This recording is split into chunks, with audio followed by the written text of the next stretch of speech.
Kalian nanti harus menempuh lima-lima ini kalau ingin jadi manusia yang seutuhnya. Level paling rendah itu kanoman.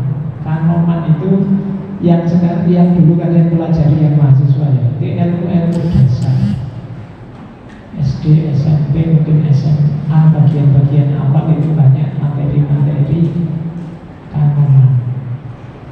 Jadi kanoman itu berarti ya basic teori matematika dasar, bahasa dasar, apalagi IPA dasar, IPS dasar. Materinya masih umum sekali, tapi ini nanti jadi bekal untuk hidup selanjutnya. Itu namanya kanoman.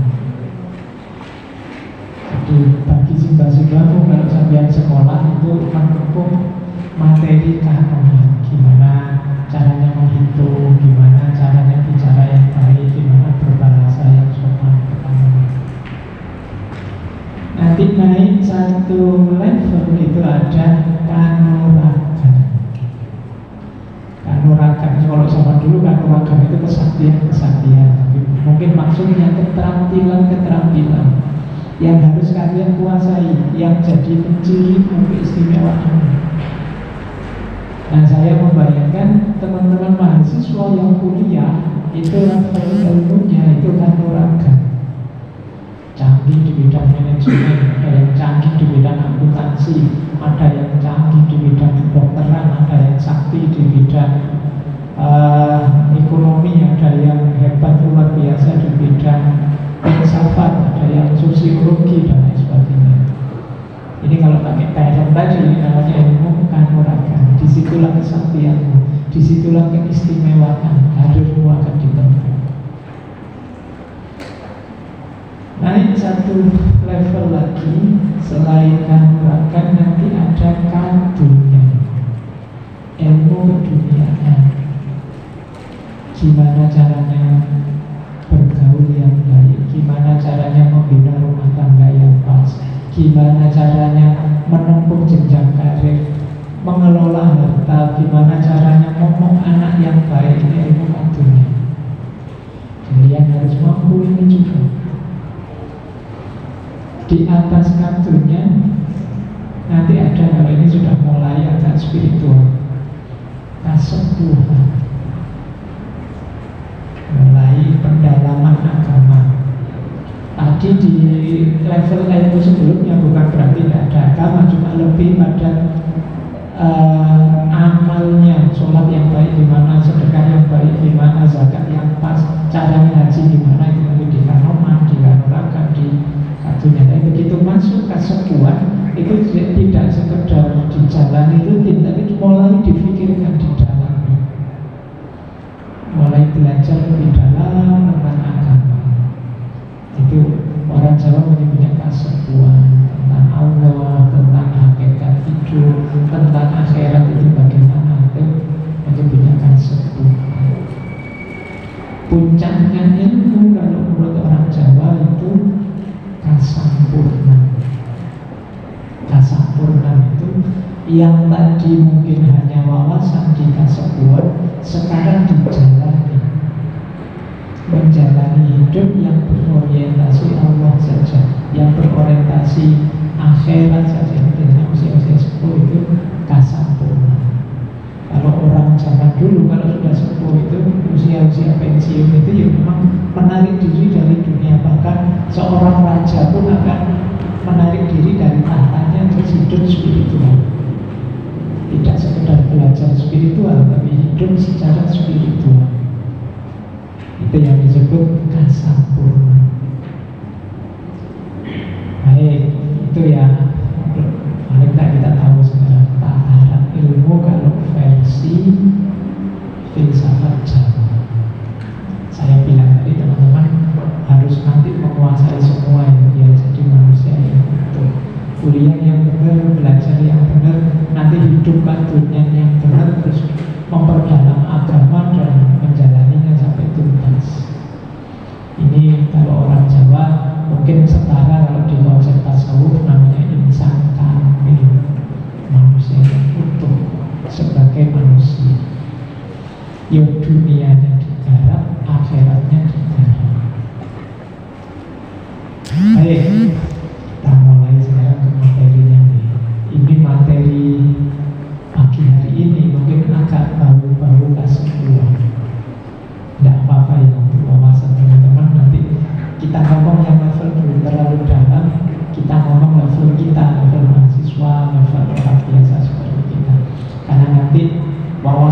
semua itu tema yang kita bahas hari ini itu di dunia tasawuf itu bisa dibahas sangat dalam oleh para sufi.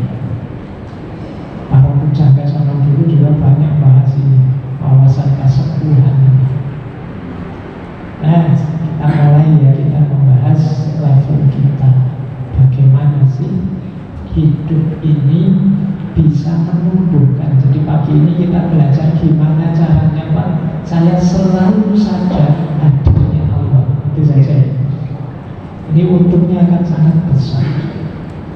Kita sering melakukan salah, khilaf, dosa, nekat, sedih, stres dan lain sebagainya. Itu sebenarnya seringkali akarnya adalah kita lupa kalau kita punya Allah. Kita lupa kalau ada Allah, makanya terus kita stres, kita putus asa, kita tidak punya harapan, kita kecil hati. Atau sebaliknya kita sombong, merasa besar, merasa hebat. Itu dua-duanya akarnya sama. Kita lupa kalau ada Allah. Nah, kenapa Pak kok begitu Pak? Padahal saya juga sudah tahu Pak, kalau Allah itu selalu melihat, Allah selalu mengawasi, Allah selalu bersama kita. Kenapa kok gampang lupa? Nah, ya kita selalu belajar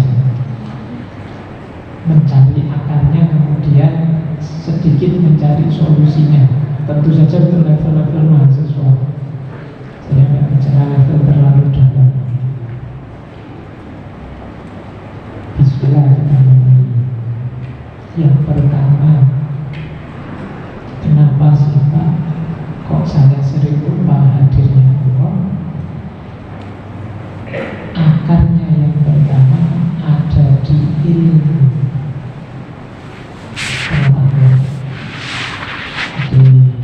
Kita mungkin kurang belajar, kurang dalam pengetahuan kita tentang Allah. Mungkin kita dalam agama ya, belajar fikih dalam sekali, syarat-syaratnya sholat, syarat-syaratnya puasa, kita ngerti sampai detail, tapi tidak banyak di antara kita yang serius belajar lebih dalam mengenal Allah. Ya karena tak kenal maka ya tidak dekat, tidak sayang sama. Kita jarang menyisihkan waktu untuk belajar Allah itu bagaimana, yang diridhoi oleh Allah, apa yang tidak diridhoi Allah, apa dan lain sebagainya. Ada banyak buku, ada banyak referensi, rujukan, pengajian yang membahas itu, tapi mungkin kita tidak terlalu tertarik. Kita lebih tertarik kalau agama ya hukum-hukum, mungkin mana halal, mana haram, mana boleh, mana tidak, selalu ke situ. Tidak salah, tapi ada yang lebih penting yang kita lupakan, yaitu mengenal Allah lebih dalam. Makanya teman-teman mahasiswa jurusan apapun, mungkin ekonomi, mungkin akuntansi, mungkin filsafat, mungkin sosiologi, mungkin pendidikan, jangan lupa kita ini beragama, kita orang beriman.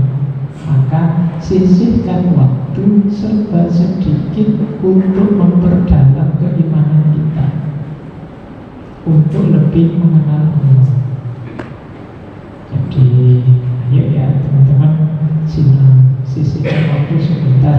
Mumpung sekarang semua pegang HP, yo alokasikanlah sedikit waktu dari stalkingnya teman-teman. Cari sedikit waktu saja untuk belajar, memperdalam pengenalan kita tentang Allah. Kuncinya memang ilmu. Man arodat dunya fa'alaihi bil ilmi, wa man arodat akhirah fa'alaihi bil ilmi. Bahkan ada hadis qudsi yang terkenal sekali, banyak dikutip oleh para sufi. Sebenarnya Allah menciptakan kita itu tujuannya biar kita mengenali Allah. Jadi ada hadis qudsi yang terkenal sekali, bunyinya begini kalau saya tidak salah. Kuntu kanzan mahfiyah fa'uridu an khalaqtul khalqa fabi arafuni. Aku adalah khazanah yang tersembunyi. Kemudian aku ingin dikenal. Fa khalaqtul khalqa, maka aku ciptakan makhluk. Fabi arafuni, sehingga mereka bisa mengenali aku. Ya, kalau ikut hadis ini sebenarnya tugas kita di muka bumi ini yang pertama mengenali Allah. Dan memang Allah menampakkan dirinya dalam tanda petik di semua ciptaannya untuk kita kenali. Nah, di antara kesadaran Allah selalu hadir itu, ya mari kita sadari di momen apapun, di fenomena apapun, di balik itu ada Allah. Kalau dalam ilmu tasawuf, hadirnya Allah itu cirinya dua. Yang pertama jalaliyah, yang kedua jamaliyah. Jamaliyah itu keindahan, jalaliyah itu kedahsyatan, keagungan. Lihat teman-teman di sini duduk rapi, tenang, itu kan indah. Berarti keindahan pagi ini di baliknya ada jamaliyahnya Allah. Keluar nanti ada orang ngebut, orang ngawur naik motor sampai tabrakan, itu luar biasa. Di balik itu ada kedahsyatan kuasanya Allah. Pagi-pagi lihat gunung indah sekali, ya, jamaliyahnya Allah. Mari kita larikan ke sana. Allah memang luar biasa, keindahan. Gunungnya tiba-tiba meletus, ngeri sekali, dahsyat sekali. Itulah bukti jamaliyahnya Allah. Jadi ayo ya teman-teman, lihat apapun jangan berhenti di fenomenanya. Ayo kita larikan ke Allahnya. Apakah itu jamaliyahnya ataukah jalaliyahnya? Indahnya Allah ya, atau luar biasanya Allah ya, kuasanya Allah ya. Kemarin ada banjir luar biasa itu di Gorontalo. Jalaliyahnya Allah, maha kuasanya Allah. Manusia itu memang tidak bisa sombong. Apa sih kuasa kita, apa sih kekuatan kita kalau Allah menghendaki segala kebesaran, kesombongan kita bisa hancur seketika. Saya ada teman itu dulu di Palu, beliau sangat membanggakan karena beliau punya tanah yang luas sekali, banyak sekali. Beliau memprovokasi saya, Pak Faiz, investasi yang tak mungkin rugi itu tanah. Sampai besok-besok dia akan tambah naik, itu dia itu. Tapi tidak lama kemudian ada tsunami. Terus ada, teman-teman pernah dengar cerita likuifaksi. Tanahnya geser, bergerak, sehingga sampai kemudian orang tidak bisa ngecek lagi tanahku yang mana, harus berubah semua. Jadi kita bangga-banggakan bahwa ini mesti profit, mesti ya, kalau kena likuifaksi selesai. Kita nganggap pasti itu, ternyata tidak juga. Ada banyak cerita seperti itu. Allah itu jalal sekaligus jalal. Nah, lihat apa saja, mari kita maknai dua. Nah, untuk bisa ke sini tadi ya kuncinya ilmu. Jangan berhenti belajar. Belajar ekonomi pun ayo dilarikan ke Allah. Apakah itu jalaliyahnya atau jamaliyahnya? Nah, ternyata kekayaan tidak sebanding setara dengan kebahagiaan saya. Allah itu memang luar biasa. Dilarikan ke sana. Kemarin ada penelitian, Jogja itu termasuk provinsi yang miskin, kedua atau tiga paling bawah miskinnya. Dari sisi ekonomi rendah, tapi dari aspek kebahagiaannya paling tinggi. Itu kan unik itu. Berarti ekonomi tidak setara dengan kebahagiaan. Kaya itu tidak mesti bahagia. Itu kan langsung ditunjukkan oleh Allah fenomenanya. Coba lihat orang Jogja misalnya. Nah, ini dibalik itu Allah luar biasa jalaliyahnya Allah, jamaliyahnya. Nah, ini kuncinya pertama, ilmunya ditambah, kemudian cara pandangnya terhadap hidup kita tata, selalu melihat apa saja Allah. Kalau ada fenomena yang positif, bagus, baik, itulah jamaliyahnya Allah. Kalau ada yang mengagetkan, membuat kita geleng kepala, luar biasa, itulah jamaliyahnya Allah. Ini fokus pertama. Berarti teman-teman masih muda ini, yang mahasiswa apalagi yang siswa, mulai menggulung diri sejak sekarang. Belajar. Ya memang berat, memang pahit, karena lebih asik makan, lebih asik, apalagi main HP lebih asik. Bukan dilarang sih, memang usia kalian masih suka-sukanya main, tapi yuk sisihkan waktu sedikit saja untuk belajar, khususnya mengenali Allah. Baik, yang pertama itu. Yang kedua, kenapa sih Pak kok susah sadar terus bahwa Allah itu selalu bersama kita, mengingat kita? Kalau ini mungkin perlu agak ikhtiar tanya. Kalau istilah dalam ilmu tasawuf itu, kenapa kita tidak bisa sering-sering ingat Allah? Karena jiwa kita, hati kita belum bersih. Kalau tadi yang pertama ilmu, kita harus belajar. Yang kedua ini kita perlu namanya tazkiyatun nafas, membersihkan diri. Ini ada beberapa alasan. Kenapa harus membersihkan diri dulu Pak? Apa?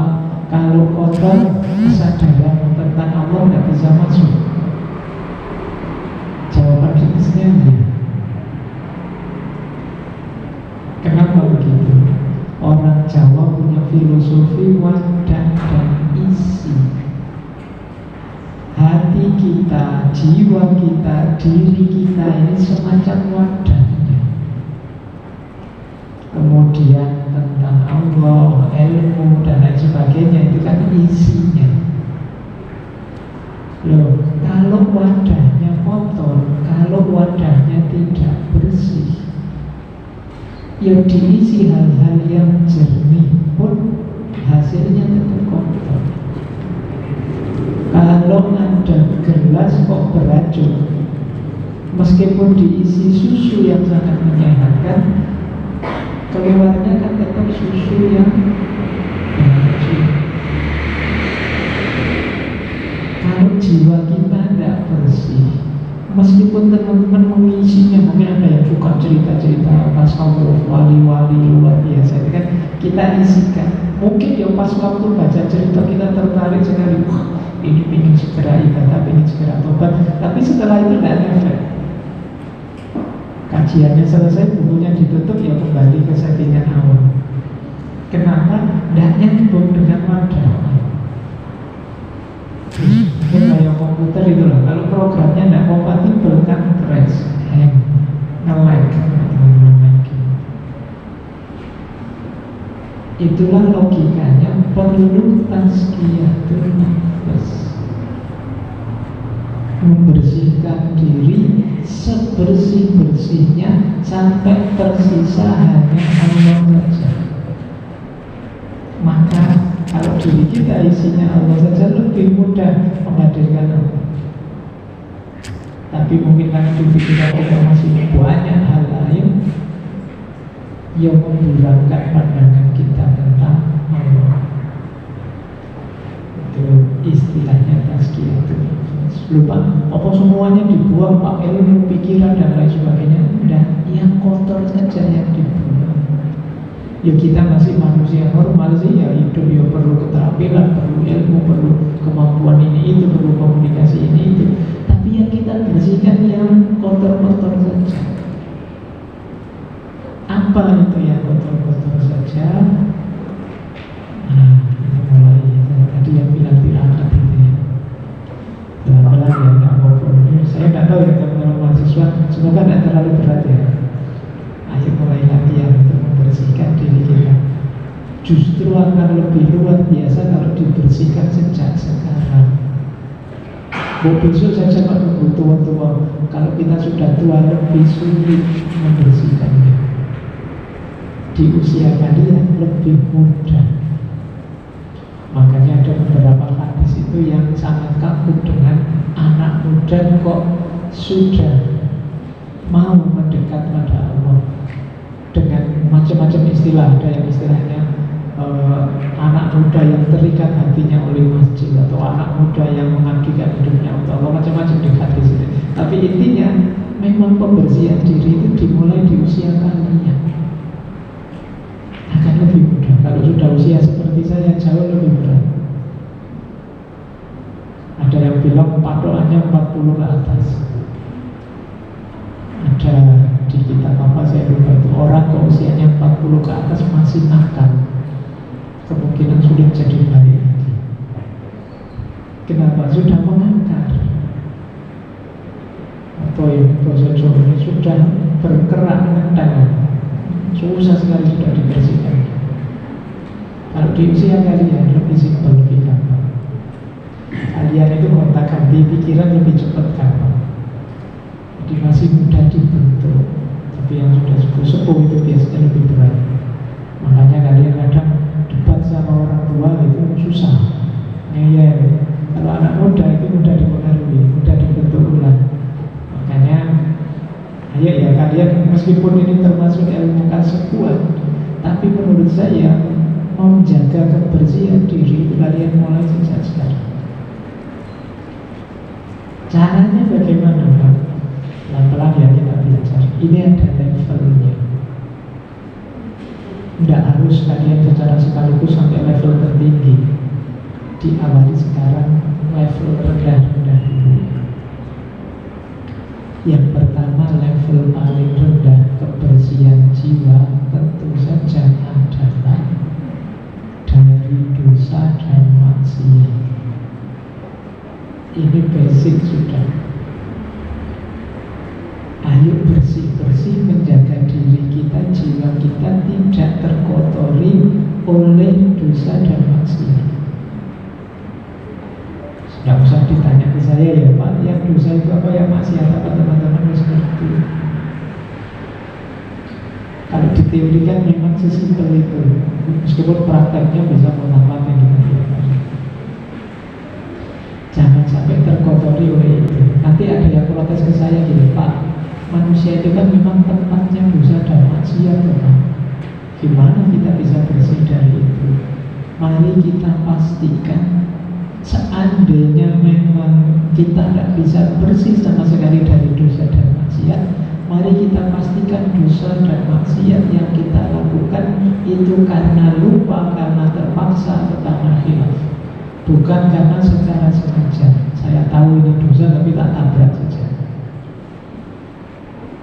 Jadi bedakan antara secara sengaja melakukan dosa dengan tidak sadar saya Pak, tiba-tiba bohong saya, tidak sadar saya tiba-tiba ngomong menyakiti teman, nyelekit, tidak sadar saya Pak tiba-tiba menikmati video di HP yang saya itu tahu dosa, tapi kok yang film ya kalau lagi asik ya ngomong. Nah, ayo ya mari kita jangan sampai yang karena sengaja. Mari kita pastikan, kalau tadi itu saya bohong, kalau tadi itu saya maksiat, itu bukan khilaf. Coba saya sadar itu saya tidak akan melakukan itu. Ya, tapi tidak Pak, jujur Pak, saya sebenarnya ya tahu Pak dosa itu banyak yang saya tabrak saja. Itu berarti masih harus bersih-bersih, masih banyak kotor.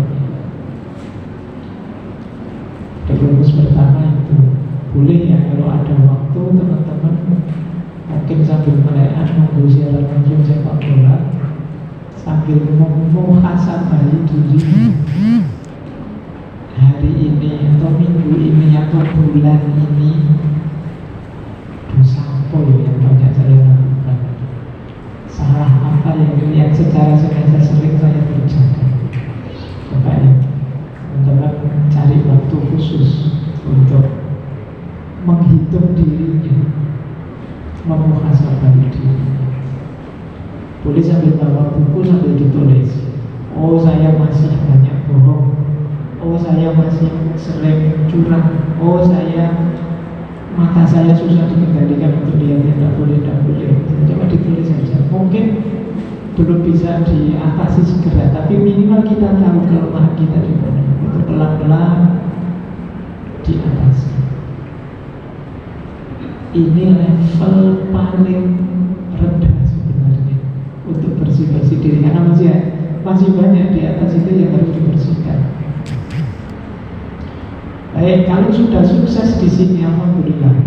Di level teman-teman yang masih mahasiswa, apalagi yang masih siswa, mulai concern dengan itu bagi saya sudah luar biasa. Mulai serius membaca diri, memperhatikan dirinya. Kalian harus bersyukur, itu berarti Allah memang menginginkan kita jadi orang. Kalau sukses di sini, naik satu level lagi ya, bersih-bersih yang lebih tinggi, yaitu apa? Membersihkan diri dari hal-hal yang sebenarnya boleh, tidak dosa, tidak maksiat, tapi tidak ada gunanya,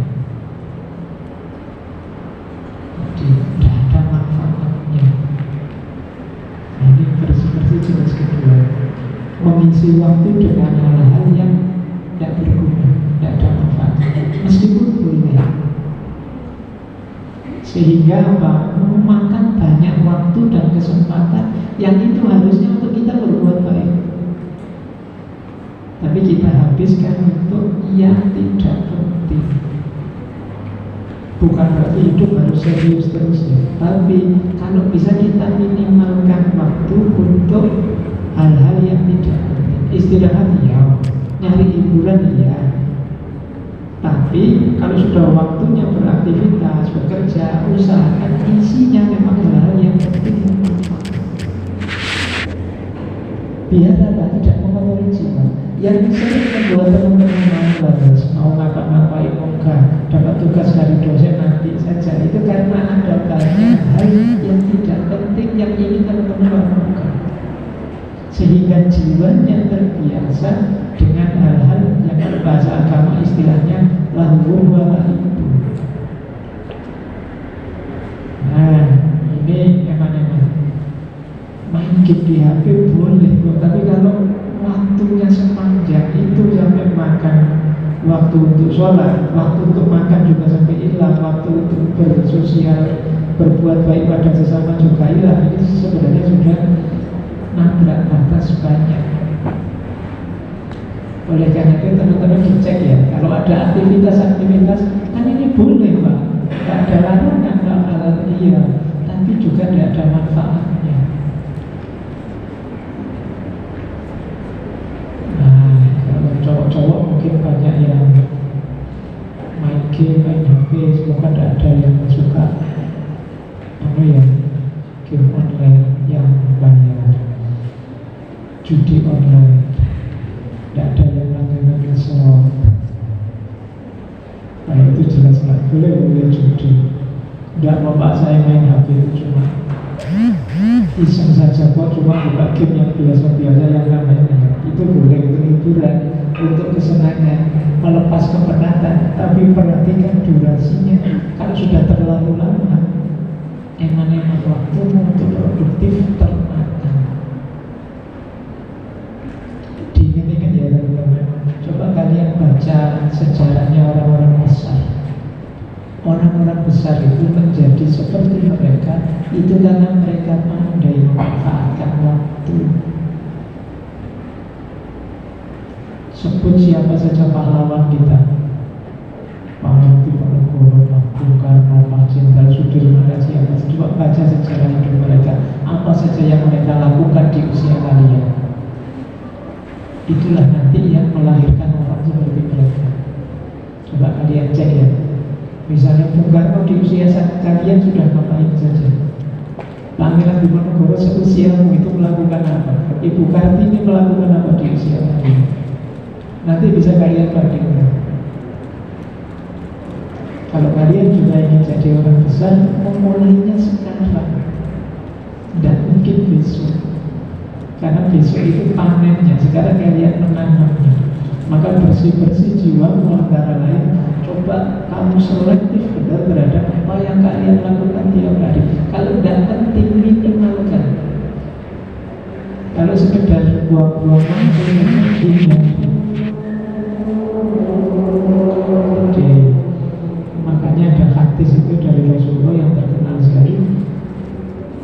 Di antara cirinya orang baik, min khairi husnil mar'i, itu tarkuhu malayani, meninggalkan apa yang bukan urusan. Cara mereka alokasikan waktunya pas. Maka teman-teman ya, mulai latihan sekarang, bersihkan diri dari hal-hal yang tidak penting. Meskipun itu boleh, meskipun itu tidak dosa. Baik, saya lanjutkan. Masih kuat kan? Ya, kita itu abad materi. Gak apa ya, ini untuk kalian latihan mulai sekarang membentuk dirimu. Jadi masa depanmu itu teman-teman dibentuk ya, tidak ditunggu. Jangan ada yang punya pandangan, Pak saya mengalir saja. Kalau mengalir saja kalian hanya akan jadi follower. Jadilah trendsetter, bangun sejarahmu sendiri. Jangan hanya menempel sejarahnya orang. Jangan hanya jadi follower, jadi trendsetter lebih bagus. Baik, itu tadi strategi kedua untuk membersihkan diri dari yang tidak berguna. Kalau yang pertama bersih dari dosa kemaksiatan, yang kedua bersih dari ketidakbergunaan, yang ketiga ini lebih berat lagi. Kalau ini mungkin perlu proses seperti pengalaman kalian nanti mulai bisa melakukan ini. Tapi saran saya dua yang pertama kalian mulai sekarang. Yang ketiga memang perlu latihan yang panjang. Orang-orang level kasepuan kan sempurna akan konsep mulai yang ketiga. Karena yang satu dua biasanya mereka sudah beres. Yang ketiga adalah membebaskan diri dari keterikatan apapun selain Allah. Keterikatan ya. Jadi terikat itu, ikatan itu sesuatu yang teman-teman anggap saya tidak bisa hidup tanpa itu Pak, saya tidak bisa bahagia tanpa itu Pak, saya tidak bisa sukses tanpa itu Pak, dan itu selain Allah. Kalau ada yang begitu, mari kita format ulang cara pandang kita. Itulah yang mengotori diri kita. Ada yang menyebut keterikatan itu ketergantungan sama sebenarnya. Kalau dalam Islam kan satu-satunya kita boleh terikat dan tergantung hanya pada Allah saja. Lupa kalau gitu saya tidak harus punya teman sama orang tua, sama dosen. Ya tentu saja kita perlu dosen, kita perlu teman, kita sangat membutuhkan orang tua, kita perlu pemimpin dan lain sebagainya. Tapi tidak boleh terikat. Sesama manusia mungkin kita beda fungsi, beda peran, tapi kita tidak beda level. Saya dengan Pak Jokowi yang presiden itu sama-sama makhluknya Allah, beda peran saja. Saya jadi dosen, beliau jadi presiden, kalian jadi mahasiswa. Kita cuma beda peran. Tidak boleh kalian meninggikan Pak Jokowi sedemikian rupa atau kalian merendahkan orang lain sedemikian rupa. Oke, pelajaran ini nanti adanya di Tauhid. Tauhid itu satu-satunya di atas kita hanya Allah. Dengan makhluk yang lain apapun kita setara. Maka kezaliman itu lawannya Tauhid. Karena dalam kezaliman ada yang di atas makhluk, ada makhluk yang menzalimi makhluk yang lain. Ada satu di atas, satu di bawah. Dan ini penyakitnya Tauhid. Kalau itu Tauhid semua setara. Yang boleh di atas kita hanya Allah. Maka kita tidak boleh menggantungkan diri, tidak boleh mengikatkan diri, tidak boleh menggantungkan nasib kita pada apapun selain Allah. Kalau kita bisa membersihkan ini, kita akan lebih mudah menghadirkan Allah dalam hidup. Iya, orang tua sangat penting, iya dosen sangat penting, iya pemimpin sangat penting, sahabat kita juga sangat penting, tapi tidak segalanya. Yang segalanya hanya Allah. Karena kadang-kadang kita sering terjebak di situ, demi persahabatan, demi kebersamaan, demi yang selain Allah. Ini yang sering jadi, kalau bahasanya tasawuf itu hijab kita. Maka dalam Al-Quran itu ada ayat yang bilang amwalukum wa auladukum fitnah. Jadi wahai umat Islam, ingatlah kadang-kadang hartamu dan bahkan anak-anakmu bisa jadi fitnah. Ini kan Allah itu nggak ngerti ya, kalau manusia pun sangat menyayangi anaknya. Ya sayangilah anak kita, sayangilah saudara kita, sayangilah sahabat kita. Tapi jangan posisikan dia, jangan jadikan dia penghalang antara kita dengan Allah. Jangan kita bergantung, masa depanku tergantung anak-anakku besok. Ini tergantung masa depan, kebahagiaanku tergantung engkau, wahai pasanganku. Dan ini masalah. Aku dan engkau ingin bahagia bersama-sama, yuk saling membantu menuju ridhonya Allah. Jadi kita punya teman, punya pekerjaan, punya sahabat, punya relasi apapun, mari kita jadikan itu kendaraan untuk